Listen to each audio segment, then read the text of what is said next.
Hello guys, वेबब्रिज पर आपका स्वागत है। बात करने वाले हैं वेल्डिंग इम्परफेक्शन के बारे में। वेल्डिंग इम्परफेक्शन क्या होता है और ये कैसे रिजॉल्व किए जाते हैं, इसी के बारे में आज हम बात करेंगे। गाइस, अगर आप हमारे चैनल पर नए हैं तो हमारे चैनल वेबब्रिज को लाइक, सब्सक्राइब और शेयर करना बिल्कुल भी ना भूलें। तो चलिए गाइस, शुरुआत करते हैं और सबसे पहले जानते हैं डेफिनेशन को। वेल्डिंग इम्परफेक्शन यानी कि एक ऐसा डेविएशन जो कि वेल्डिंग जोन में होता है या फिर वेल्ड में होता है, जिसे इम्परफेक्शन कहते हैं। डिफेक्ट यानी कि एक ऐसा अनएक्सेप्टेबल इम्परफेक्शन जो कि वेल्ड जोन में होता है, उसे डिफेक्ट कहते हैं। नेक्स्ट हम बात करते हैं गाइस इम्परफेक्शन के क्लासिफिकेशन के बारे में। इम्परफेक्शन के क्लासिफिकेशन को BSEN ISO 6520-1 पर डिस्क्राइब किया गया है। इस स्टैंडर्ड के हिसाब से इम्परफेक्शन जो होते हैं गाइस, इनको 6 ग्रुप्स में डिवाइड किया गया है, जैसे कि cracks, cavities, solid inclusions, lack of fusion and penetration, imperfect shapes and dimension और मिसलेनियस इम्परफेक्शन होते हैं। किसी भी वेल्डिंग में इम्परफेक्शन का सही तरीके से निर्धारण किया जाना बहुत ही जरूरी होता है। साथ ही इसके लिए प्रॉपर प्रिवेंटिव एक्शन लिए जाने होते हैं ताकि ये दोबारा रिपीट ना हो। सो गाइस, सबसे पहले बात करते हैं गाइस क्रैक्स के बारे में। क्रैक्स एक ऐसा इम्परफेक्शन होता है जो कि लोकल रप्चर होता है सॉलिड स्टेट जोन में। जनरली ये इफेक्ट ऑफ कूलिंग और स्ट्रेस की वजह से आते हैं। क्रैक्स जनरली 5 टाइप्स के होते हैं, जैसे कि लॉन्गिट्यूडनल, ट्रांसवर्स, रेडिएटिंग, क्रैटर और ब्रांचिंग। किसी भी वेल्डिंग में क्रैक्स जो होते हैं गाइस, वो वेल्ड मेटल में, हीट अफेक्टेड जोन में और पैरेंट मेटल में पाए जाते हैं। बात करते हैं क्रैटर क्रैक्स की, तो क्रैटर क्रैक्स किसी भी वेल्डिंग में सिर्फ वेल्ड मेटल जोन में ही पाए जाते हैं। नेचर के हिसाब से क्रैक्स 4 टाइप्स के होते हैं।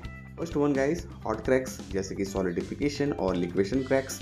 सेकेंड वन प्रेसिपिटेशन इंडक्शन, यानी कि रीहीट क्रैक्स जो कि जनरली इर्बन स्टील्स में होते हैं। थर्ड वन कोल्ड, जैसे कि हाइड्रोजन इंड्यूस्ड क्रैक्स। और फोर्थ होता है लेमलार टीयरिंग्स। हॉट क्रैक्स को लोकेशन और मोड ऑफ ऑकरेंस के बेस पर 2 कैटेगरी में डिवाइड किया गया है, जिनमें फर्स्ट वन है गाइस सॉलिडिफिकेशन क्रैक्स। ऐसे क्रैक्स जो किसी भी वेल्ड मेटल में सॉलिडिफिकेशन प्रोसेस के जरिए आते हैं, ऐसे क्रैक्स को सॉलिडिफिकेशन क्रैक्स कहते हैं। जनरली ये किसी भी वेल्ड में सेंटर लाइन प्रेजेंट होते हैं, यानी कि सेंटर लाइन में होते हैं। सेकेंड वन है guys liquation cracks. Liquation cracks coarse grain material के हीट अफेक्टेड जोन में आते हैं। लिक्वेशन क्रैक्स जनरली किसी भी मेटल को एलिवेटेड टेम्परेचर पर हीट करने की वजह से फ्यूजन लाइन पर ये शो होते हैं। नेक्स्ट हम बात करते हैं गाइस सॉलिडिफिकेशन क्रैकिंग के कॉजेस के बारे में। फर्स्ट वन वेल्ड मेटल में हाई कार्बन और इम्प्योरिटी का कंटेंट होना। सेकंड वन वेल्ड बीट का डेप्थ टू डेप्थ रेशियो अधिक होना। थर्ड वन है मेटल के हीट फ्लो में डिस्ट्रक्शन होना, यानी कि वेल्डिंग का सडन स्टार्ट और स्टॉप किया जाना। नेक्स्ट हम बात करते हैं गाइस हाइड्रोजन इंड्यूस्ड क्रैकिंग के बारे में। Hydrogen induced cracking generally heat affected zone के हाई कोर्स रीजन में होते हैं। जनरली इनको कोल्ड, डिलेड और अंडर ब्रीड या फिर टो क्रैकिंग भी कहा जाता है। Hydrogen induced cracking fusion boundary के पैरेलल होते हैं और साथ में ये इंटर और ट्रांसग्रेनुलर क्रैकिंग का कॉम्बिनेशन होता है। नेक्स्ट हम बात करते हैं गाइस हाइड्रोजन क्रैकिंग के सस्पेक्टेबिलिटी फैक्टर्स के बारे में। हाइड्रोजन क्रैकिंग को कुछ फैक्टर्स के जरिए आसानी से कंट्रोल किया जा सकता है या फिर इसे रोका जा सकता है, जैसे कि मेटल को प्रीहीट करने के बाद इसको धीरे धीरे ठंडा किया जाना चाहिए, जिससे कि आसानी से माइक्रोस्ट्रक्चर को कंट्रोल किया जा सकता है। साथ ही मेटल में सही तरीके से इंटरपास टेम्परेचर को मेंटेन किया जाना चाहिए। वेल्डिंग कंप्लीट होने के बाद जॉब का पोस्ट वेल्ड हीट ट्रीटमेंट किया जाना। ऐसा करने से वेल्ड एरिया से हाइड्रोजन कंटेंट डिफ्यूज हो जाते हैं। पोस्ट वेल्ड हीट ट्रीटमेंट किए जाने से रेसिडुअल स्ट्रेसेस और सस्पेक्टेबल माइक्रोस्ट्रक्चर्स जो होते हैं वो एलिमिनेट हो जाते हैं। वेल्ड मेटल में हाइड्रोजन कंटेंट को रोकने के लिए प्रॉपर तरीके से वेल्डिंग प्रोसेस का सिलेक्शन किया जाना बहुत ही ज़रूरी है। किसी भी वेल्ड को कंप्लीट करने के लिए मल्टी रन वेल्ड का उपयोग किया जाना। ऐसा करने से सस्पेक्टेबल माइक्रोस्ट्रक्चर्स को सेल्फ टैंपरिंग इफेक्ट के थ्रू एलिमिनेट किया जा सकता है।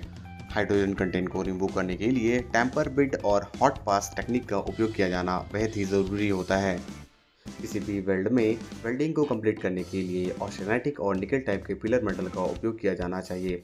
ऐसा करने से सस्पेक्टेबल माइक्रोस्ट्रक्चर को अवॉइड किया जा सकता है। साथ ही FCW, MMAW या फिर GMAW टाइप के वेल्डिंग में ड्राई टाइप के सिल्टेड गैसों का उपयोग किया जाना चाहिए। ऐसा करने से हाइड्रोजन कंटेंट को रिड्यूस किया जा सकता है।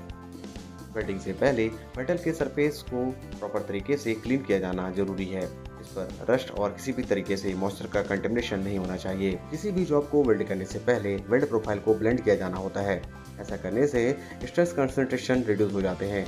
नेक्स्ट हम बात करते हैं गाइस लैमेलर टी रिंग्स के बारे में। लैमेलर टी रिंग्स केवल स्टील के रोड प्रोडक्ट यानी कि मेनली प्लेट्स में होते हैं। इसका जो शेप होता है वो सीढ़ी नुमा आकृति की होती है। लैमेलर टी रिंग्स को दो तरीके से रोका जा सकता है।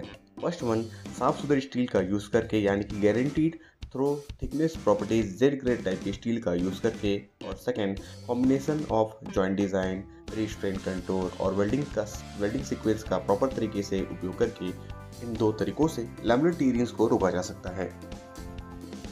ये थी गाइस कुछ इन्फॉर्मेशन वेल्डिंग इम्परफेक्शन के बारे में। इस तरीके के और अधिक वीडियोस पाने के लिए गाइस हमारे चैनल से जुड़े रहें और चैनल को लाइक, सब्सक्राइब और शेयर करना बिल्कुल भी ना भूलें। Thank you for watching our videos, our channels, Febreze.